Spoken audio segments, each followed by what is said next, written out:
Hello, Middle Park Panthers! Salam.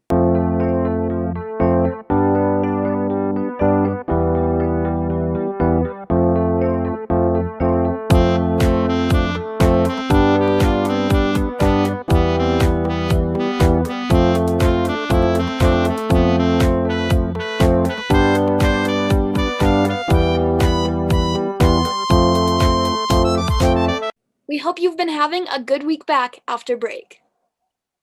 Just a few reminders. While we are remote, food pickups are available each week. For information on what time and day to come to MPHS to get it, look out for an email from Miss Rimmer. Because Winter Park Resort is now open, if you haven't registered to get your ski pass, check the Winter Park Resort website for more information on how to get one. Even though we are remote, there are still lots of community service opportunities available to students and especially seniors. For information on those community service hours, look at the MPHS website. Yearbook is still looking for some school-appropriate and fun pictures to include in this year's yearbook. Feel free to take some pictures of remote learning to submit, or submit pictures from in-person learning to yearbook2020@egsd.org. Also, Colorado Crisis Services is holding a remote version of their Youth Leadership Program, which is a great opportunity for upperclassmen. To apply or get more information, check for an email from Miss Rimmer in regards to the program. The Moffett Road Railroad Museum is still looking for some help. If you're interested, check the MPHS website for more information. Finally, AP students should register for their AP tests through AP Classroom. The counselors are not collecting money at this time, but be sure to register. For more information, look on the MPHS website or contact Mr. Polanowski. Now to Ellie Gagnon for good news in 2020. Hello, Middle Park. Welcome back to Good News in 2020, where I look over important and joyful news that has happened across the week. Now, this format is a little weird for me, so just bear with me on this. It's a work in progress. It may not be the most professional look, as I am sitting in my bed right now. My house is loud, and this is the only place where I can get some true privacy. A couple of weeks ago, a wild New Yorker was spotted on the streets of Brooklyn. What was he doing? He was sitting in the middle of the street with a typewriter with a sign that said, "Free letters for friends feeling blue."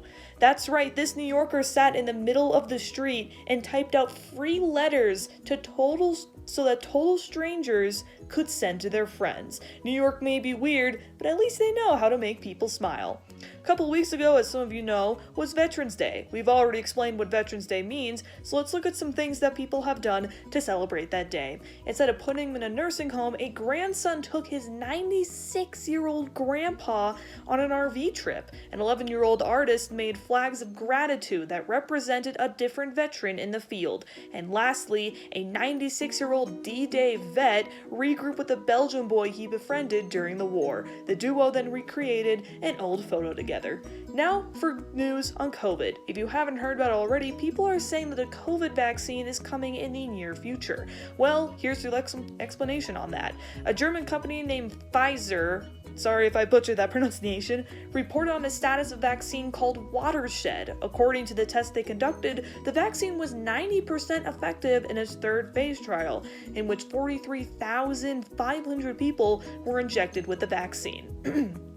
That's it for Good News in 2020. Before I sign off, I have an announcement to make. The next episode of this bit, I've decided to include good news that you guys want to share. Check out your email for the form. Anyways, that's all I have for today. And remember, be careful when you're driving on ice. It's slippery and it's dangerous to go at least 40 miles an hour. So go something slower than that, please, or you're gonna be in the ditch.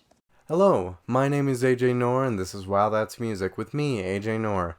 During this quarantined week of weirdness, I hope you all have been doing very well and been staying very healthy, as Connor has told you to do for the past few weeks. And now that I'm actually back in my house and I'm not filming on a green screen, you guys might ask, hey, why are there two mics? That's kind of strange. If he's not filming on a green screen, don't ask. Does it concern you? No, it doesn't. And now with that out of the way, let's get into this week's review.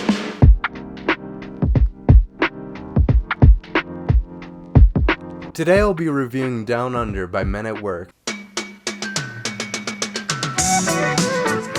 Released in 1981 as a single and also on their debut album Business as Usual.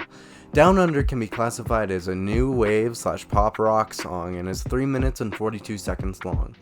The song's lyrics depict an Australian man traveling the globe who meets people who are interested in his home country. The story is based in part on singer Colin Hayes' own experiences, including a prominent reference to a Vegemite sandwich, which derived from an encounter during Hayes' travels abroad with a baker who emigrated from Brunswick, Melbourne. The lyrics are also probably why Down Under has gotten as popular as it has been. The lyrics are extremely catchy and memorable, like for example the Vegemite sandwich verse and of course the chorus with the iconic line, "I come from the land down under, where women go in the thunder." The instrumental is pretty unique and memorable due to its combination of rock and pop characteristics, like its clean electric guitar and all sorts of natural percussion sounds.